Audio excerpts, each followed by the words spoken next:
What if the worst nuclear disaster in history was never supposed to happen at all? Because inside that control room, nothing seemed wrong until it was. April 26, 1986, Pripyat, Ukraine. The city is asleep. Apartment blocks stand in silence. Lights are off. Inside one kitchen, a coffee pot is already prepared for the morning. A coat hangs by the door. An alarm clock is set for 6 a.m. Children are sleeping. Parents are resting. Everything feels normal. Just 3 kilometers away, inside the Chernobyl nuclear power plant, the night shift is still working. There's coffee left on the tables, forms half completed, conversations fading into routine, machines humming quietly. Reactor number 4 is running at low power, stable, controlled, exactly as expected.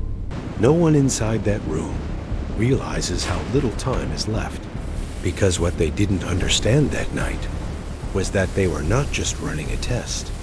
They were following a chain of decisions that had already placed them on the edge of something irreversible.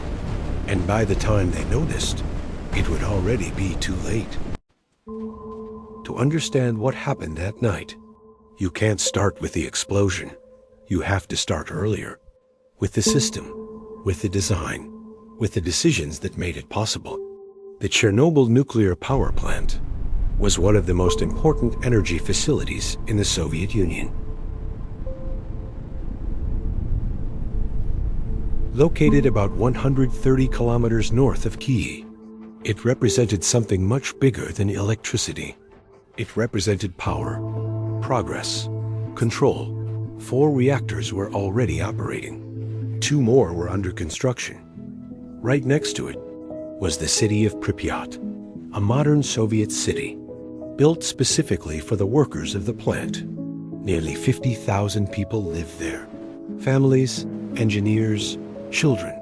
It had schools, supermarkets, a hospital, a cultural center, even an amusement park, scheduled to officially open just days later. Life there felt stable, predictable, and most importantly, safe. At the time, the Soviet Union was under pressure. The Cold War demanded strength, stability, control, and nuclear energy was a symbol of technological superiority. The reactors used in Chernobyl, called RBMK reactors, were considered efficient, powerful, reliable, at least officially. But behind that confidence, there was something else, a flaw. Known by some engineers, hidden by the system. Under certain conditions, the reactor could become unstable, difficult to control, but that information was never fully shared with the operators. Because in that system, questioning was not rewarded, completing the task was. The test had already been delayed multiple times. Its purpose seemed simple: to verify if the reactor could still generate enough power during an emergency shutdown to keep cooling systems running until backup generators activated, a safety test. But by the time it finally began, everything was already off schedule. The reactor's power dropped too low, almost shutting down completely. To compensate, operators removed too many control rods. This made the reactor extremely unstable. The instruments showed warning signs, signals that something was wrong. But stopping the test was not an option anyone wanted to take, so it continued. April 26th, 1:23 a.m.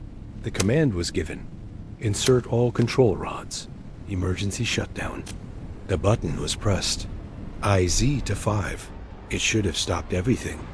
Instead, it triggered the disaster. Because of a design flaw, the insertion of the rods caused a sudden spike in power.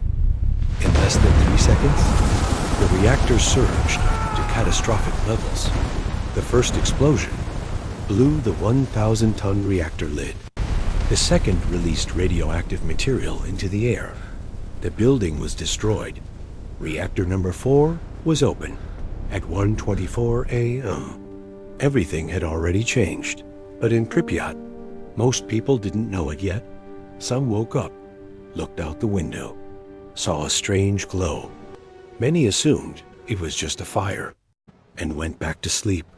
The first firefighters arrived within minutes. They were not told about radiation. They climbed onto the reactor, handled debris, walked over radioactive material with no protection, no understanding of what they were facing. Hours later, symptoms began: nausea, burns, weakness. Many of them would not survive the following weeks.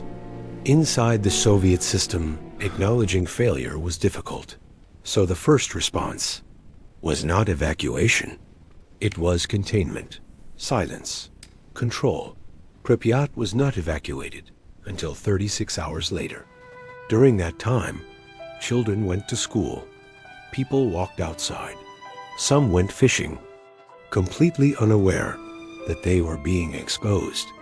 When evacuation finally began, residents were told it was temporary, just a few days. So they left everything behind: clothes, photos, pets. Most of them never returned. Over 600,000 people were involved in the cleanup, many exposed to dangerous levels of radiation. Some died within weeks. Others developed illnesses years later. Entire regions were abandoned. A 30-kilometer exclusion zone was created. More than 350. 0 people were relocated. Cities became empty, frozen in time. Pripyat still stands today, silent, overgrown. The amusement park never opened. Buildings remain, objects untouched. Time stopped in April 1986. Chernobyl changed everything. It exposed the dangers of secrecy. It reshaped nuclear policy worldwide, and it accelerated the collapse of the Soviet Union, because Chernobyl was not just an explosion. It was the result of decisions, of a system that discouraged doubt and rewarded completion. The reactor failed, but it wasn't the only thing that did, because the most dangerous disasters don't start when something breaks. They start when no one stops it in time.